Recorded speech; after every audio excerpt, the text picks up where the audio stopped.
Welcome to the Arabian Traveler Poetry. This is Mohammed Bader. We will be hearing today from Zach Beach on the topic of unconditional love. Zach Beach is a love coach with a master's degree in psychology. He is the best-selling author of The 7 Lessons of Love. He authored 3 books of poetry collections. He's also the founder of the Heart Center Love School and the host of the Learn to Love podcast. He has taught and coached thousands of couples and individuals how to deepen their love and connection.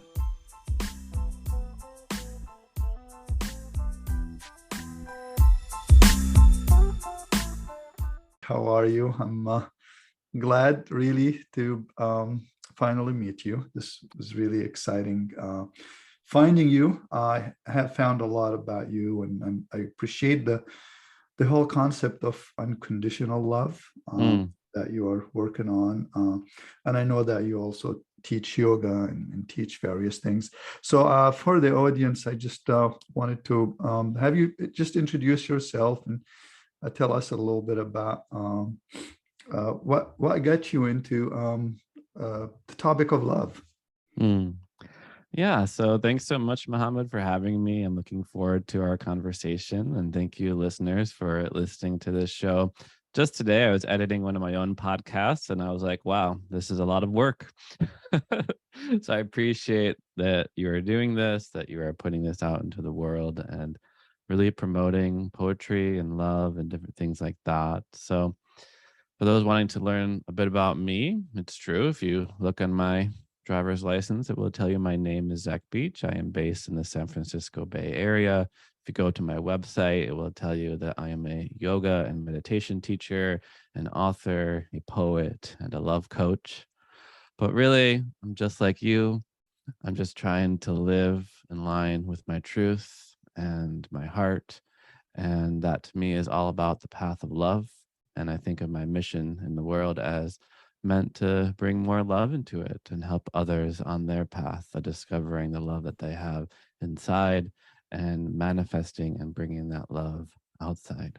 So I that don't is think there's awesome. anything particularly special about me other than I just live with an intention to love more every day. You seem to be what we call mood congruent. I mean, that's really the ultimate, is to really be in sync and in harmony Mm, in the inside and the outside. And I know I heard some of your podcasts where you've worked in biotech and had an injury, and that led you to yoga. I was wondering if mm. you can talk a little bit about how you've crossed that journey from being like the rest of us. You're consumed with your work and that success and that and then moving to that passion and doing something you love. Mm. Yeah, you've done your research, Mohammed. I really appreciate it. And it is true that before this path of love, I was very living a very different life. And to me, when I think about what spiritual practice is, it's a combination of 2 things. One, a reflection of what really matters most in our life. And 2, trying our best to live in line with those values. And it is true that I did injure my back many years ago. And I do remember I went to my physical therapist and they were like, you should try yoga. And at the time I was like, ha, yoga. I can breathe and stretch by myself. I don't need to go to some class. But that to me was the beginning of my spiritual path of reflecting on what matters and living in line with those values.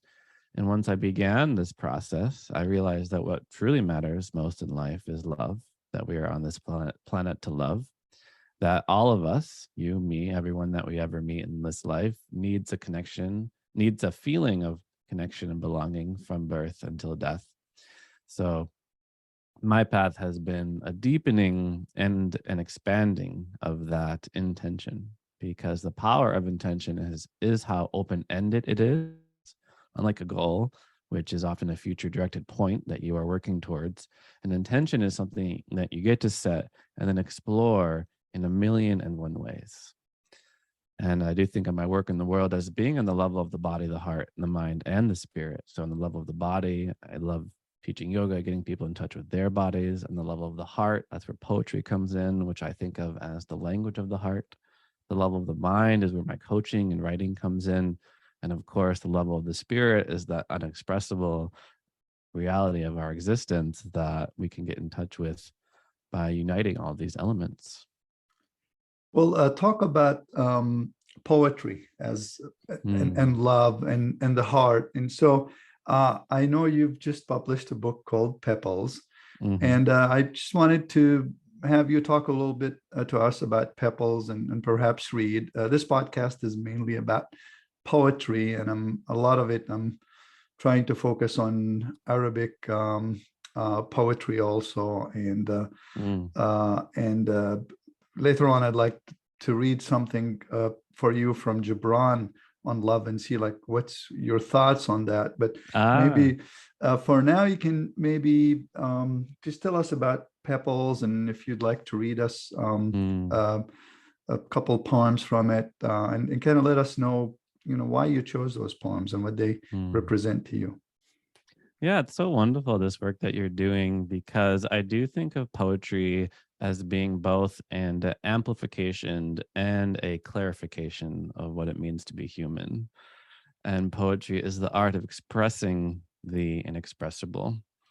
And it's so wonderful that you focused on Arabic poetry, because my brother-in-law, he's Iranian and Persian, and sometimes I'm like, I should just learn Farsi and learn some of these languages so I can read Rumi or read Hafiz or read Gibran in their original language, because there's a saying that all translations are lies, right? Because there's no way to perfectly translate any of these words, but we try. That is true. I tried to translate my poetry, and it doesn't really capture it very well in English. So that's I actually ended up creating another podcast just in Arabic language because I was having a hard time translating it very well.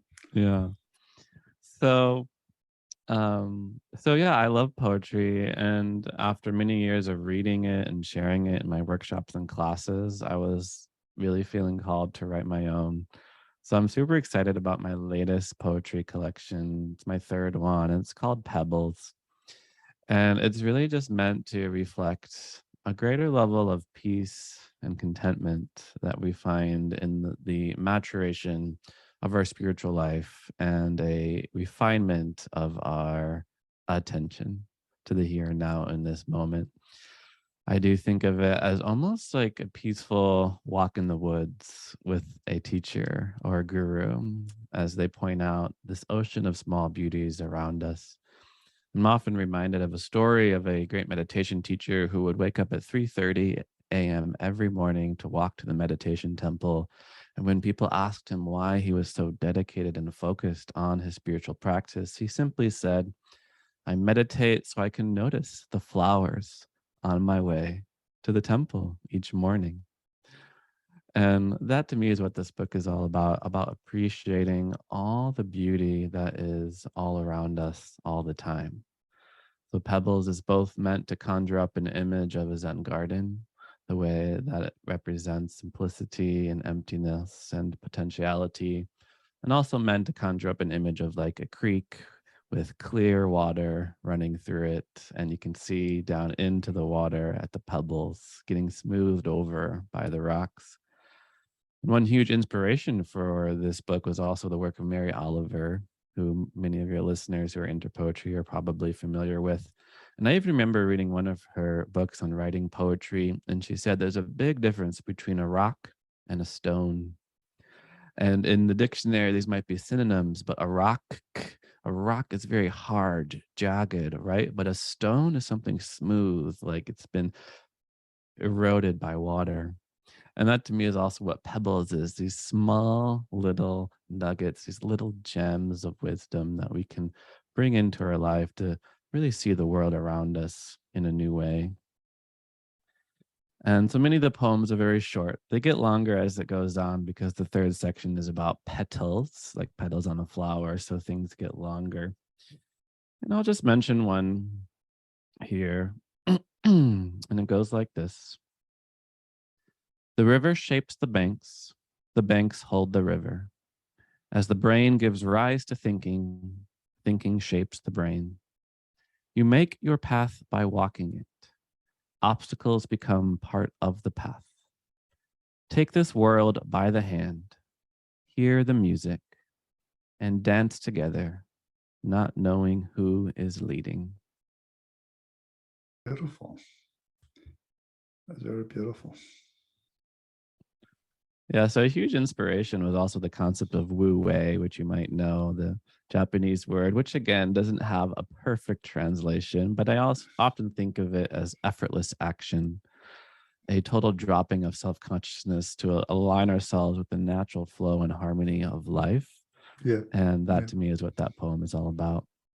I worked because I used to work way long time ago with used to be a mental health consultant, which is now Mm-hmm. called behavioral health.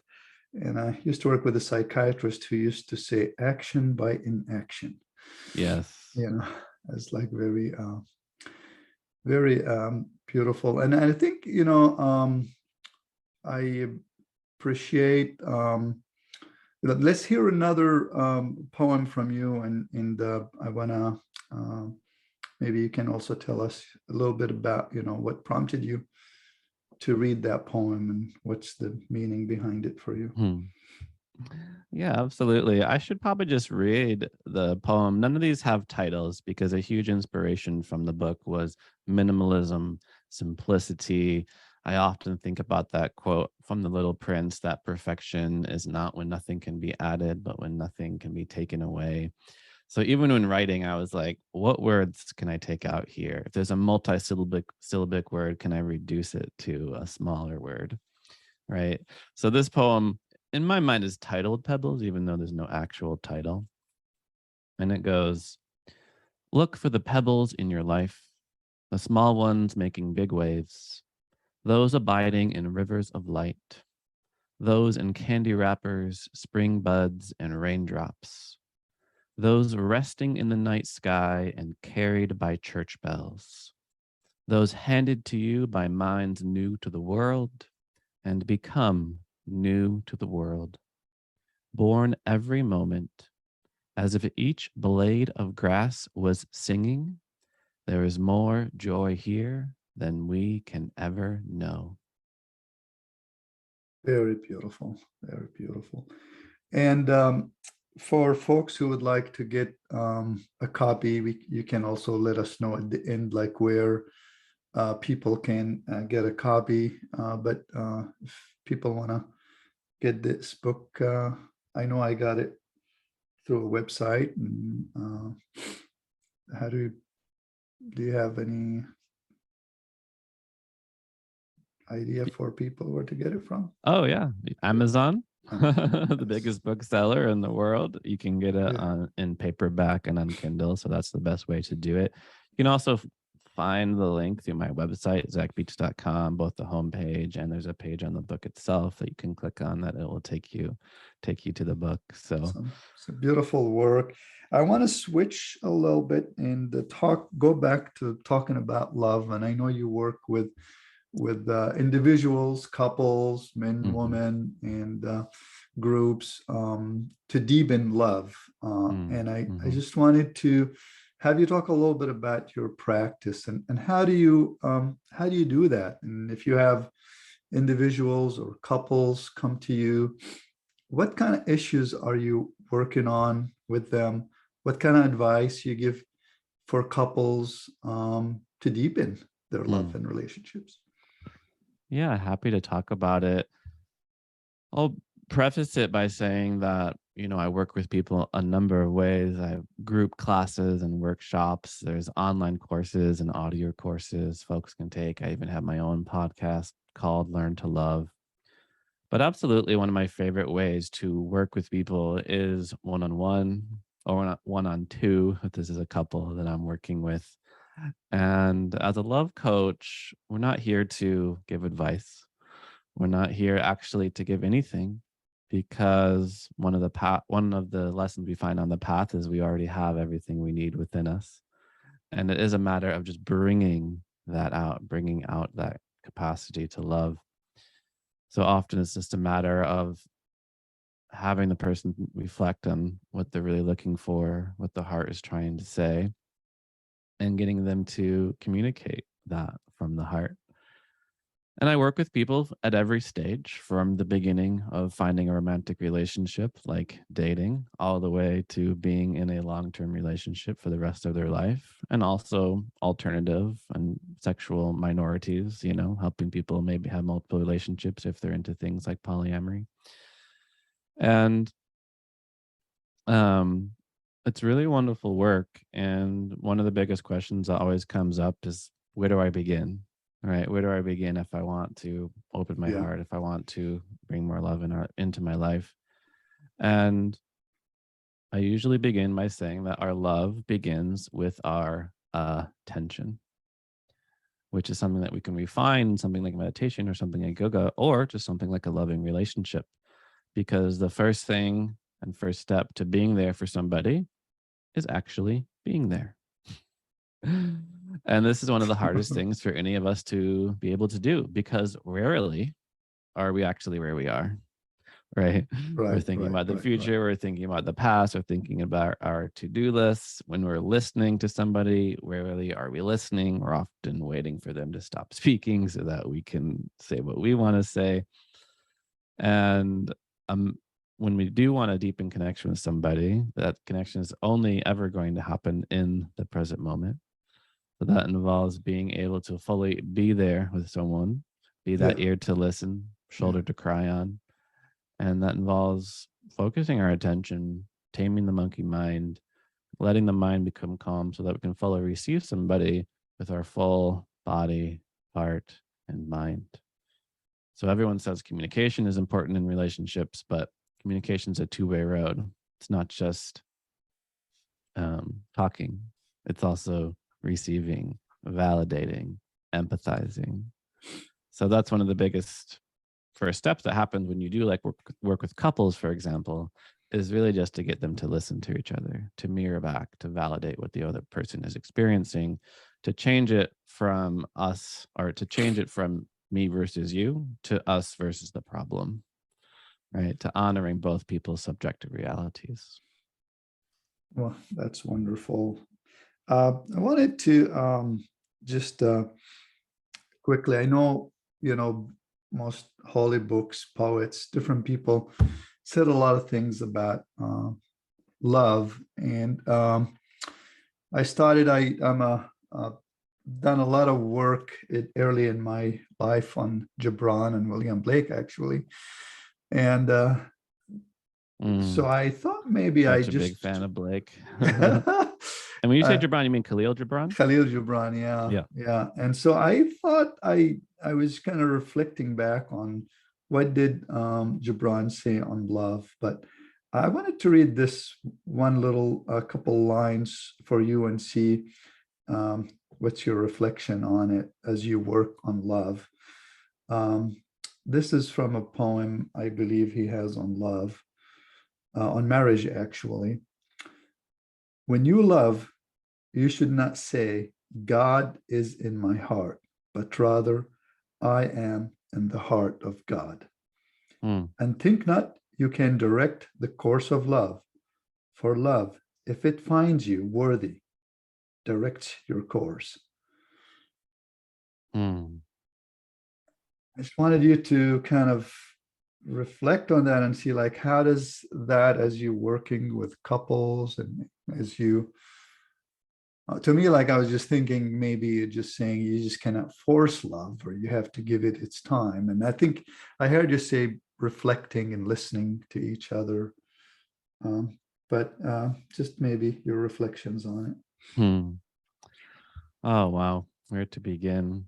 That's such a wonderful quote. Enough. I could only hope that I would ever be even a fraction of the eloquence of those words that you just said. It's interesting. One poem that didn't make it in the book was about 7 words. The title was Aim, and it goes like this: Our aim is not to be in love, but to be in love. And what I mean by that is kind of what Gibran was saying, is that we often think that we are like an entity that is loving somebody else. It's as an action that we are doing. And we can shift our perspective to actually being in that love together. Right. So often we think with our partnership, I, as a separate entity, am loving you as a separate entity. You, as a separate entity, are loving me. But that's just the first step. And as we progress in our love, we want that illusion of separation to dissolve. Yeah. And so the second step is we move from I love you to simply loving. There's loving happening right here to finally all of this reality is love, is that loving. So earlier you asked me about my path, and one thing I discovered is that love is why we are here. And this is something that I found in the lecture hall at university and at the church, at the temple. And in one of the verses from the Bible, it says, we know God through love, for God is love. And that loving creative force is the fundamental energy of the whole universe. So we are able to shift from I need to try to love you, or I am loving you, to I am that love. And the I is an illusion. And the love we can simply rest in. And that is the same path that takes us to the ultimate love of all, the supreme power of all, which is the unifying force that God is. Wonderful. I want to also reflect on, I heard one of the podcasts you had, and I can't remember the country, will come to me, but I think you talked in there about the power of really being positive, that when you're not positive, it seemed to me like you were doing a training in a country where a lot of people were complaining about either the weather or the food, and then and there was only this one person who started to say, oh, how wonderful, this is the best trip in my life. And I have to say, I was listening to that, I was driving with my wife, because I was like, oh, I need to really shift my attitude. I need because in a lot of times, we seem to focus on the negative, and that kind of clouds our relationships, whether it's love or whether it's relationship. So I just want to say I appreciated that reminder there. And Yes. and the other thing I wanted to say, like, and then maybe you can comment on them both. If you've referenced like a study that happened somewhere in Germany around when people are depressed, they don't see color. So I was hoping that you talk about that in hopes to help our audience to find a way out of that depression or negative frame of mind. And I'm not talking about the type of depression that needs a psychopharmacological help or psychiatry, but how can we use kind of some of the principles you use, whether it's a body movement or poetry or yoga, to really get unstuck.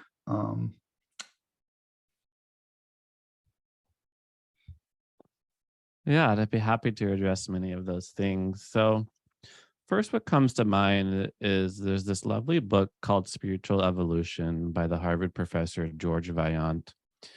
And his main thesis in the book is a very interesting one, where he argues that spirituality, religion, is not rooted in dogma, rote belief, ritual, memorizing texts. It's simply rooted in positive emotion and social connection. And if you want to learn about happiness, joy, ecstasy, awe, wonder, you're not going to find it at the university.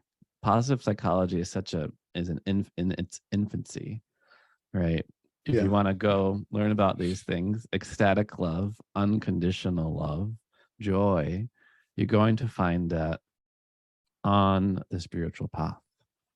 And you also find other people on the same path, on this path of deepening and expanding our capacity for love. So, religion also offers a lovely container of community. And when you did bring up this idea of depression, there can be many causes, some of it chemical, but as human beings, we are social beings. Our most popular websites are social networks, right? We need connection. We need belonging. So there's another study that came out of Harvard that looked at people over the course of 80 years to see what factors led to longevity, health, wellness over time. Was it exercise? Was it diet? And they found with undeniable evidence that the quality of one's relationships was the biggest factor for mental health, emotional health, and physical health and longevity. So this isn't necessarily the silver bullet, but we are wired to connect and wired to love. So I sometimes do wish that if somebody went to the doctor and they were like, I'm depressed, can I have some Prozac or something like that? It might help. But usually what they need is a prescription to reach out to a friend and express their appreciation, to call their mom, to find a group, a community that they can meet with regularly and to share in these struggles, because that's one of the biggest symptoms of depression is feeling like one is alone, like they're the only ones that are experiencing what they are experiencing. But I encourage anyone going through any challenge in their life that you are not alone in whatever challenge that is. And there are other people who are going through, have gone through, and will go through exactly what it is that you are going through. So, an important piece of compassion is just recognizing our common humanity. So, when we do think about that positive emotion that is at the root of much religion and spirituality, we do begin to realize that we do not see the world as it is. We see the world as we are. And this is something I've really been exploring in my own path, particularly as I've gotten deeper into um, Indian philosophy and spiritual practices, because yoga is simply one of the 10 or 11 ancient philosophical schools of India, all of which are described as darshanas or darshan. And darshan means worldview or way of seeing, which is to say, when you look out into the world, what is it that you see? And if you really want to begin to change the world, it's really quite simple. You simply change how you view it. So if you are hungry, of course, all you're going to see are billboards for food. If you are horny, all you're going to see is people you want to get with. But if you have love and compassion in your heart, that will also shift your perspective. And what you see in the world will be a reflection of your own mental state. And yes, as you mentioned, this is scientifically verified. They have found that people with depression are literally able to identify less color. There's less saturation that they're able to experience. But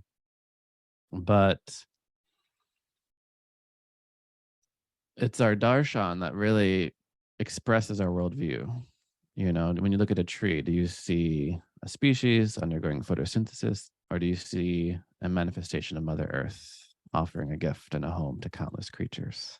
Right. And that's what's so important for me lately, is being able to see the world through the eyes of love, kindness, compassion, joy, empathy, awe, wonder. Well, this had been really wonderful. I appreciate the time that you have given me. I think as a last maybe word or two words in your own words. I know that you're wanting to let the world know about that you're committed to building unconditional love and connection. Maybe we can end with one of your poems there, and we'll sign off after that. Yeah, I'll end. This poem isn't from Pebbles. If you wouldn't mind, I'll share another one I wrote a long time ago. And I always modify it just a little bit. It's like a story that you tell differently each time. But I love leaving people with a message. And I want that message to be that you, listener, are a miracle. You are unique. In all the world, there was no one like you. In the millions of years that have passed and the millions of years that will come, there will never be anyone exactly like you. And I know sometimes we forget. Sometimes we forget our own magnificence and the wonder of being alive. And during those sometimes, you have to write letters to yourself so that later, when you can't stand the dimples around your lips or the peely skin around your eyes or the way your cheekbones make your face look like a bag of marshmallows, stop. A letter comes in the mail that says, I don't know you, but one time I saw a gorgeous sunset in Yosemite cast gorgeous fusion rays across the sky, and it lit the clouds on fire. Well, that's nothing compared to your touch and your kindness and the way your nose wrinkles when you're thinking. If there's one thing that keeps us all connected, it's imperfection. And we all want to follow our dreams, but sometimes dreams we can only see through the corners of our eyes, and dewdrops form in those same corners. And it makes me sad to think that the white tiger no longer exists in the wild, and to think that there is only one of you who defines the meaning of preciousness. So please, whatever you do, don't cut yourself. And I don't mean just on the surface. I mean, don't cut yourself down, sell yourself short, or picture your being as anything less than the dancing wildness of pure ecstasy, so momentarily captured in a few layers of skin, polish, and beauty. That's outstanding. And thank you so much, Zach. One last time, maybe you can tell us about your website and how people can find you as we sign off. Yes. Thank you. Thank you, Mohammed. Thank you, listeners. My name is Zach Beach. If any of the words I said resonated with you today, you can find me at zachbeach.com. And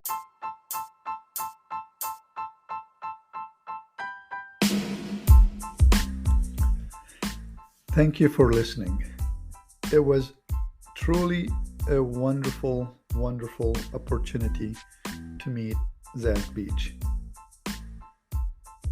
If you love this show, if you like to hear more, please comment, follow, and let me know. This is truly a labor of love, and I do not get compensated for this. So the only thing I'm asking you to do is to follow, like, or comment so that I know that I'm making a difference. And remember, for every high, there is a low, and for every laughter, there is a tear. And it's perfectly normal, and it's perfectly okay. This is Mohammed Bader, the Arabian Traveler. Until we meet again.